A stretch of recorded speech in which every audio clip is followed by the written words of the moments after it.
Hi, in this video, I'm going to show you how you can add swash to your design in Canva. Swash is basically just like a stroke or a line that usually used to add some flair to fonts or titles or subheadings in your design. And I think it's going to make your design look a lot prettier.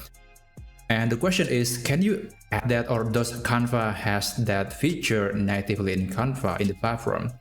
Well, the answer is no. There is no swash feature in Canva, but there are some workarounds that you can try.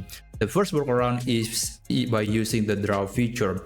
If you have a stylus or if you know how to draw properly using cursor and mouse, then you can use the draw feature by drawing the swash manually.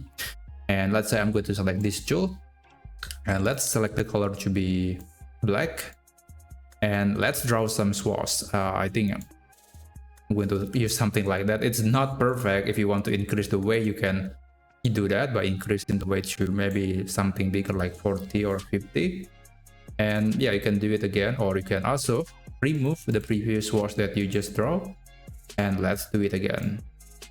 Okay, it's certainly not perfect, and honestly, this is probably not the best method for everyone, given that you need a proper hardware to draw something pretty on this canvas. So that's why I recommend the second method. Let me remove this swash and let's close it.